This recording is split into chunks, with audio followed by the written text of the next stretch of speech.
بھی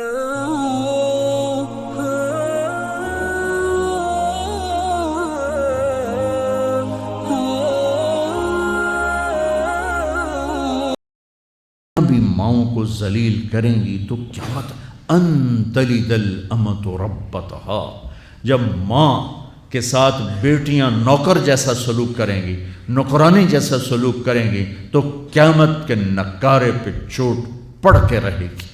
یہ نہیں کہا جب کفر پھیل جائے اور جب اسلام مٹ جائے گا، حالانکہ قیامت تو اس وقت آئے گی جب دنیا میں ایک مسلمان باقی نہیں رہے گا۔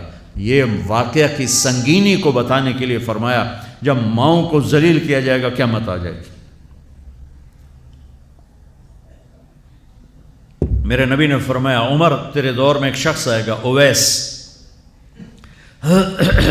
اس کا قبیلہ ہوگا مراد، آگے سب کاسٹ ہوگی قرن، اویس بن عامر، اسے دعا کروانا، وہ کالے رنگ کا ہوگا، چھوٹے قد کا ہوگا، اور اس سے دعا کروانا، دعا تو بھی کروانا، علی تو بھی کروانا، علی اور عمر اویس ان کے لیے دعا کریں۔ انہوں نے پوچھا کیوں؟ کہ اس نے ماں کی خدمت کر کے اللہ کو اتنا راضی کر دیا ہے، جب وہ ہاتھ اٹھاتا اللہ خالی نہیں لوٹاتا۔ اللہ کی قسم عمر و علی کو اویس کی دعا کی ضرورت نہیں تھی، امت کو پیغام دینا تھا کہ مائیں ذلیل ہو رہی ہیں آج، اور باپ جوان اولاد سے چھپتے پھر رہے ہیں، تو میرے رب میرے نبی نے یہ آگے پیغام دینا تھا کہ نبی ہو کر رسول ہو کر کہہ رہے ہیں کاش ماں ہوتی تو میں اس کے لیے نماز توڑ دیتا۔ آپ کو 8 عورتوں نے دودھ پلایا والدہ سمیت، ان میں ایک ایمن بھی ہیں، آپ کے والد کی باندی، تو گھر میں تشریف فرما تھے، ایمن بیٹھی تھی حضرت عائشہ، تو ایمن کہنے لگی یا رسول اللہ پانی تو پلا دیں، تو اللہ کے نبی ایک دم اٹھے، تو حضرت عائشہ ناراض ہو گئی، ایمن اللہ کا رسول کو کہتی پانی پلا، کہا تو اور کیوں نہ کہوں، میرا بیٹا ہے میں نے دودھ پلایا ہے۔ تو حضرت میرے نبی نے کہا ہاں ہاں عائشہ یہ میری ماں ہے، اس کا میں نے دودھ پیا ہے۔ آپ اٹھے، گھڑے میں سے پانی بھر کے یوں دونوں ہاتھوں سے حضرت ایمن کو پیش کیا جو حبشی باندی تھی، چونکہ دودھ پیا ہے تو ماں کا لفظ صادق آ گیا، تو بجائے اس کے کہ برا مناتے آپ خادم بن کے اپنی ماں کو دودھ پلانے والی ماں کو آپ نے، حضرت حلیمہ سعدیہ تشریف لائیں، آپ نے اپنی چادر بچھا کر اس کے اوپر بٹھایا۔ حضرت عمر کا دور خلافت آیا، وہ ہر سال حج کرتے تھے، اور بھائی کوئی اویس ہے وہ ملتا ہی کوئی نہیں تھا۔ 3-4 سال گزر گئے تو کہنے لگے سارے حاجی اکٹھے ہو جاؤ بھائی، سارے حاجی اکٹھے ہو گئے۔ آپ نے کہا سب کھڑے ہو جاؤ، سارے کھڑے ہو گئے۔ پھر آپ نے کہا یمن والے کھڑے رہو باقی بیٹھ جاؤ، تو چند ہزار کھڑے رہے باقی بیٹھ گئے۔ پھر آپ نے کہا مراد والے کھڑے رہو باقی بیٹھ جاؤ، تو 15-20 آدمی اس میں سے نکلے۔ پھر آپ نے کہا مراد کی جو آگے سب کاسٹ ہے قرن والے کھڑے رہو باقی بیٹھ جاؤ، تو صرف ایک آدمی بچا۔ تو آپ نے اس سے پوچھا تم قرنی ہو؟ کہ جی۔ اویس کو جانتے ہو؟ کہ جی میرے بھائی کا بیٹا ہے۔ وہ تو تھوڑا سا ایسے ہی ہے دیوانہ سا، آپ کیوں پوچھ رہے ہیں؟ تو حضرت عمر رونے لگے، کہا وہ نہیں تو دیوانہ ہے، کدھر ہے؟ کہا جی عرفات گیا ہے اونٹ چرانے۔ تو حضرت عمر نے علی کو ساتھ لیا اور دوڑ لگا دی عرفات کی۔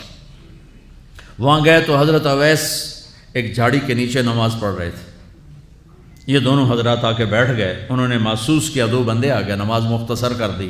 حضرت عمر نے پوچھا کون ہو میرے بھائی؟ کہا جی مزدور ہوں۔ تمہارا نام کیا ہے؟ کہا جی اللہ کا بندہ۔ کہا ارے بھائی وہ تو سبھی اللہ کے بندے ہیں، تیری ماں نے تیرا نام کیا رکھا ہے؟ کہا تم کیوں پوچھ رہے ہو؟ انہیں تو پتہ ہی نہیں تھا کہ عمر ولی۔ کیوں بھائی تسی کون ہو انٹرویو کرنے والے؟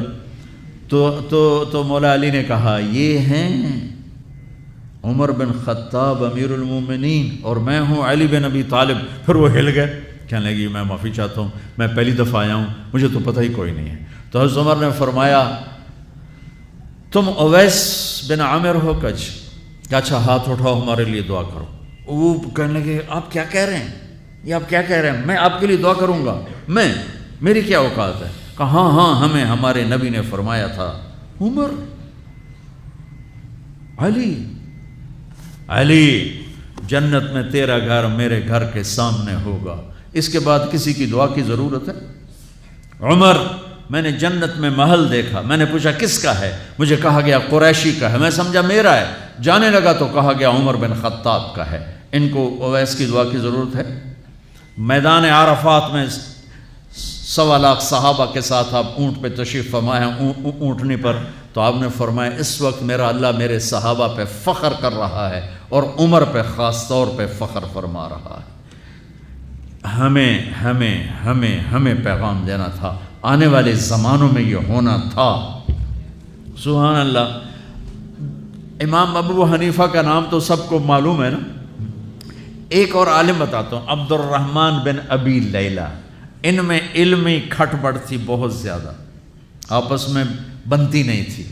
تو ابو حنیفہ جیسی ہستی جن کے کروڑوں فالوور آج ہیں، ان کی ماں کہتی نعمان یہ مسئلہ ہے، جا کے عبد الرحمن سے پوچھ کے آ۔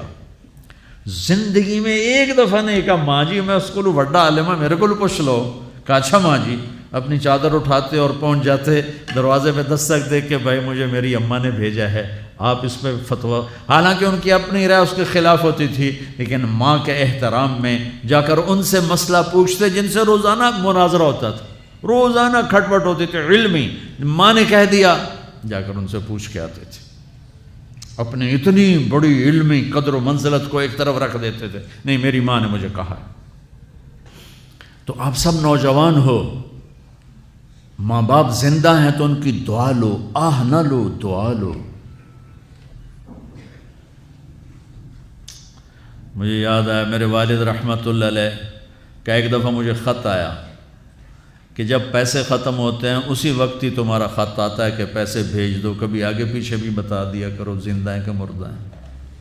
تو تعلق ہی نہیں تھا، صرف پیسے تک تھا، ابھی پیسے گھال دو پیسے، اب تو خط کی ضرورت نہیں ہے، اب فون پہ ہو جاتا ہے، اس وقت یہ خط ہوتے تھے۔ تو میرے والد نے گلے کا خط لکھا، مجھے افسوس ہونا چاہیے تھا، میرے اوپر جوں بھی نہیں رہی، ہم نے والدین کی عظمت کو پڑھا ہی نہیں ہے، وہ تو در مصطفیٰ سے یہ چیز ملتی ہے، محمد مصطفیٰ کے در سے یہ سبق ہمیں مل رہا ہے۔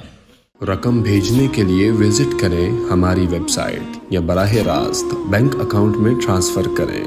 بذریعہ جاز کیش بھیجنے کی سہولت بھی موجود ہے۔